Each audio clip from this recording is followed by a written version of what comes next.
Welcome to the 16th episode of our second series on the surnames and early families of Appalachia and the American South. Before we get going today, I want to make a request of you, which is a little unusual because I'm normally getting them from you, but I want to make it of you.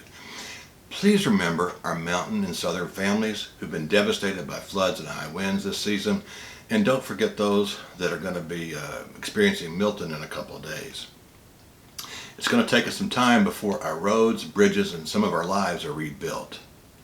But looking ahead on today's show, two of the surnames that we'll talk about today might sound alike, but they're not the same names. No, they're not. They're also among the most requested and follow-up family names that I've received. So I'm extra excited about today's show. I hope you'll join me. Number one, Justice or Justice. This Norman surname was introduced into the Isles during or after the Norman conquest in 1066. As its name implies, it was given to a person who worked in the justice system. It didn't just stay in England though, oh no. In 1474, Patrick Justice appears on the records in Perthshire, Scotland. Now if it was taken to Ireland, it was not in large enough numbers to be found among the traditional families of the Emerald Isle. Couldn't find it there. It may be there one or two, but it's not a traditional Irish family. The Justice family, which could have more than a few lines here in America, first appears in the Virginia colony around 1650 with the arrival of William Justice. Once in America, apparently he married a woman by the name of Mary Frame. She was a daughter of a ship's captain named John Frame. The couple lived and died in Waynoke Parish, Charles City County in Virginia. In Appalachia, the South, Justice could be English or Scottish with deeper Norman roots. You can read about this antebellum family in Neil Justice's wee book, The Justice Family of Virginia, 1650 to 1800, Book 3. Number two, looks like Justice, but it could be pronounced Eustace. In fact, it was originally pronounced Eustace. While this surname can be phonetically like Justice, which we just covered, it has a different origin, meaning, and original pronunciation. It's German. However, it seems to be less dispersed than the spelling that we just covered of Justice. This form of Justice or Eustace most likely came straight to America from Holland and other Germanic areas of the continent where it was likely derived from the personal name Eustace or from vernacular forms of Just or Yost. It's not clear to me how some families in Appalachia in the South pronounce it. It could be pronounced either way, and I'm sure it is. Because many colonials from outside of England wanted to fit in better in America, some Justice families may well have changed their spelling and pronunciation to the more common Justice. Now I've seen instances of that occurring amongst Germanic and Gaelic names. Nonetheless, the Eustace name is both Appalachian and antebellum Southern. There's a Eustace family cemetery in Henderson County, North Carolina. One of the oldest graves in it belongs to Jesse Richardson Eustace, born in 1821, died in 1876. So that's definitely antebellum. John Eustace Jr. was a New Year's Day baby in 1782. That's long before then. He greeted the world in Newberry, a small town in the upstate of South Carolina. The upstate, of course, would be the more Appalachian Piedmont area of South Carolina. He later moved to Henderson County, North Carolina, so he most likely was a close relative of Jesse Richardson Eustace. John Jr. passed away in 1842. At the end of the day, I'm confident that Eustace was originally a Germanic family name. Number three, Askew, or, well, Askew. Anyway, this surname is of Old Norse origin and was introduced into the Viking culture area in and around Yorkshire, England. It started off as a name for someone who lived near Oakwood, or he resembled an oak tree. That's right. Now, if you're a fan of action-adventure movies, and Arnold Schwarzenegger in particular, you might recall that he began his career as a bodybuilder and was called the Austrian Oak. Unlike Arnold, members of the Askew family have been in the South for over 370 years. In the book Virginia Immigrants and Adventurers, 1607 to 1635, a biographical dictionary by Martha W. McCartney, she features several early entries for John Askew.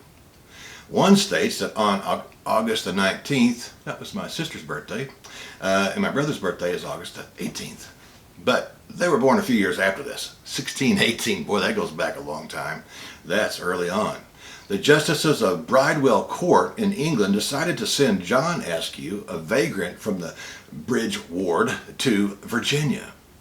Now, the second entry tells us that on February 27, 1619, it was decided that John Askew, one of the youngsters rounded up from the streets of London, would be sent to Virginia. Now, that's one way of getting rid of unwanted kids. Oh, it's so sad. Because he had no family and virtually no support in either England or Virginia. Gosh, it just breaks my heart. Another John Askew was born in England in 1638 and relocated to Virginia in 1653. He married Bridget Smith in 1662 and raised a family on the Isle of Wight in Virginia. Remember, there's an Isle of Wight in England. Many of the place names in Virginia and North Carolina, for that matter, and South Carolina, were based on places in Great Britain, Ireland, Scotland, etc. There was another young man named John Askew, who worked as an indentured servant for George Washington from 1759 to 1767. Typically about 7 years is how long an indentured servant worked. At the end of the day, this antebellum family can trace its roots to colonial Virginia and then back to England and on to the Vikings. Number 4, Blaylock, or Blaylock. According to Henry Harrison, this surname is like Askew in that it originated in Scandinavia and was introduced into the Isles by the Vikings. But it's also thought to be of local origin in Scotland, where it was spelled Blaylock, L-O-C on the end. In either case, it was given to a person with lead-colored or bluish-gray hair. I'm almost getting there. The Dictionary of American Family Names argues that it was originated in Cumbria in northern England. In either case, there was a sizable Viking presence in the border country, whether it was in Scotland or England. According to, and by the way, the Angles who lived there before the Vikings got there also came from Denmark, so they probably would have spoken a very similar language to that of Old Norse. They probably could have understood each other, maybe with some compromises here and there. But anyway, you get the picture. According to Gerald R. Gallagher, his line of Blaylock first appears in 1822 in the marriage records of Lincoln County, North Carolina, when John Blaylock married Betsy Spain. You can read about his folks in his book, My Blaylock Ancestry. It was revised in 2014. While I'm not confident that Blaylock was introduced into the Isles by the Vikings, I am confident that the South Blaylock family is most likely from northern England. If, however, you find an early spelling of Blaylock with the L-O-C on the end, not a L-O-C-K, it's most likely from Scotland. Number 5, nation or nations.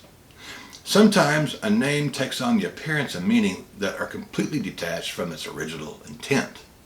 It's tempting to believe that the original bearers of the surname were, nation that is, were either early populists or ultra-nationalists in a geopolitical sense. In the case of this name, however, it emerged in the household of a family that lived long ago in the ashen forests of Somerset, England. In Middle English, which is not to be confused with the Middle Earth in J.R. Tolkien's sense, that's the Lord of the Rings, for those of you who don't know the name of the author of the books, but you know the movie, it seems that a detached N from the Aten definite article became affixed to the folks who lived near or among the ash trees to form Aten Ashen. Almost sounds like an Egyptian pharaoh, Aten Ashen, which morphed into Nation first and then Nation. In some cases, an S was added to identify the son of Nation. Among the first people named Nation in the colonies was John Nation, who appears in the records of Rowan County, North Carolina in 1760, which I had Van family there too, as a matter of fact. So Nation is indeed an antebellum family of English origin. Like my last name, it's often thought to be Native American because it's common among certain tribes. Mine's common among the Cherokees, and I think Nation is common among the Tuscarora. Number 6, Day. When I was an associate professor of geography and history at Lincoln Memorial University in Harrogate, Tennessee, or Harrogate, Tennessee, as they would say in England, I worked with an incredibly artistic local lady named Rosemary Day. She was as kind as she was talented. As we've mentioned a few times on the Vantage Point, simple names can have multiple origins, and Day is absolutely no exception.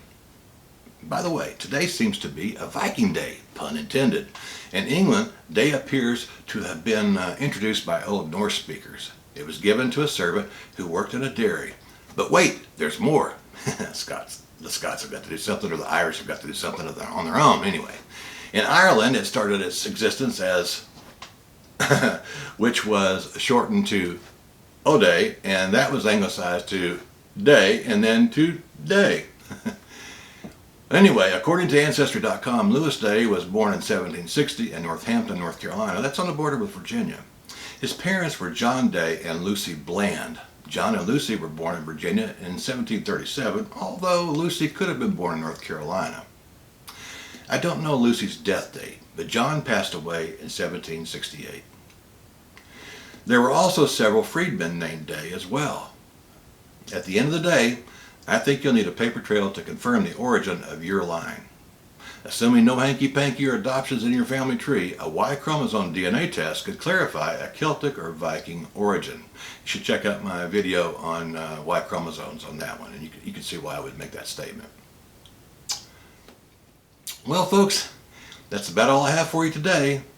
If you'd like a copy of the list of surnames and families that we've covered so far on the Vantage Point, I think there have been close to 700, send me an email to vantagepoint22@gmail.com, and I will email you the list. With that said, I hope you enjoyed the discussion and will join me again here on the Vantage Point. God bless you and yours. Bye-bye.